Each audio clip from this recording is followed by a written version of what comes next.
There was early rumblings of mountain biking in Marin County, California, as well as here in Crested Butte, but it was said that here is where biking really met the mountains, and that's why we've come here for the 5th round of the Enduro World Series in Crested Butte, Colorado. Yeah, she's always looking my way. The first ever mountain bike event started here in Crested Butte, and it was a race over to Aspen back in 1976 called the Pearl Pass Clunker Tour. Not so much of a race at the first event, but it swiftly developed into one. Clunker is a balloon-tired bicycle. We have several of them here. It's essentially an old newspaper boy bicycle that's been converted to use in the mountains. And they have evolved to $1,500 12, 15, 18 speed, highly sophisticated pieces of machinery.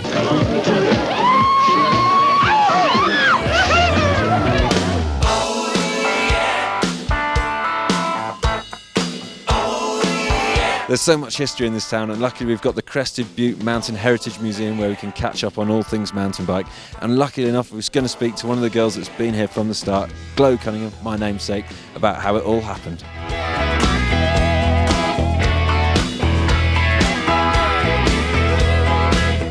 I thought I'd been involved in mountain biking for quite a while, but round here it's been going on ages, isn't it? Can you give us a little brief synopsis of how it started out here? When I first came here, and I came here in '75, and the mountain biking was such that was the thing to say, that was the thing to talk about. Everybody was talking about mountain biking, everybody was getting mountain bikes. People were just rigging things together and making them work, and they did.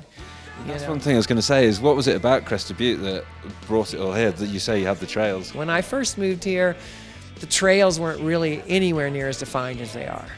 You know, you had to sometimes bushwhack and kind of go, well, where do we want to go from here? You can just go anywhere and everywhere. And like we say, with the Pearl Pass trip, you ride your bike over to Aspen. Now... Well, that's something I wanted to know about, was the Pearl Pass thing. That was one of the sort of earliest races. Well, the first race, is it? It was a tour. It wasn't really a race at that time. The impetus was some Aspen guys came over on dirt bikes and were hitting on the girls in town. So the men got a little irritated, and they said, we're going to go over there and start hitting on the women in Aspen.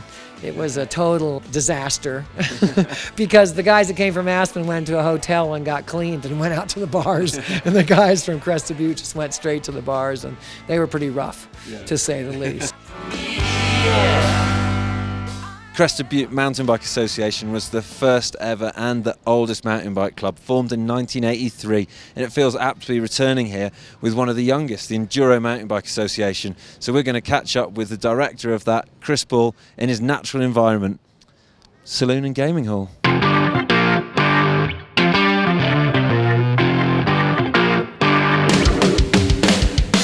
What is it about this area that makes it so special for you? I think it's just a combination of things. I mean, you've got trails that are absolutely, beyond a shadow of a doubt some of the best in the world, and then the setting, the mountains, the flowers, you name it. When you're out in the hills, you're having the time of your life. But then you come into the town, and I guess Colorado's whole state's pretty similar, but especially here, you can't pick up a beer in a bar without a crank or a fork or a tire on it. You just feel like mountain biking is ingrained in the community. It's going to be a tough one for the riders, isn't it? You've got 3 days of racing, and it looks like it's going to be one of the toughest yet. Tough, yeah, but I guess if you came to Crested Butte on holiday, what they're going to race is what you would do. You're going to get on your bike, you're going to go into the middle of nowhere, 2-3 hours up a mountain, and you're going to race back down on some beautiful, long, stretched out single track through beautiful alpine pastures and meadows. And yeah, it's long, not super technical here, really smooth trail a lot of the time. Physical more because of the altitude, I guess. But I just can't wait to get those riders out of their comfort zone and far away from the pits and the feed zones, and just say, look after yourselves for 3 days. That's what I'm excited about. Day one of racing, we've got 2 stages. Riders will be dropped off by the shuttle up here, and then they're going to have a 29-mile loop with 6,418 foot of descending.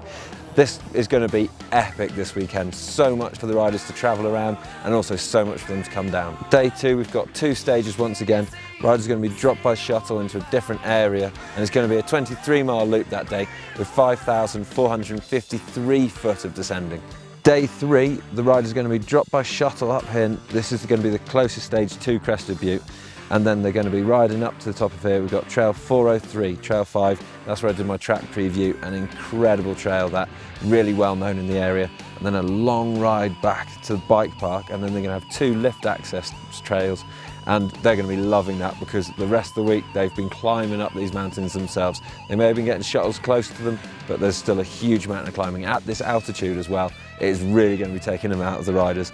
And then after those 2 stages in the bike park, a little tuck down towards the town, and then a nice one finishing off Upper Antonies Trail, and then that'll be rounding out the 8th stage of this weekend, and a huge amount of mileage with the riders covering. That final day alone, 23 miles, and again, over 5,000 foot of descending.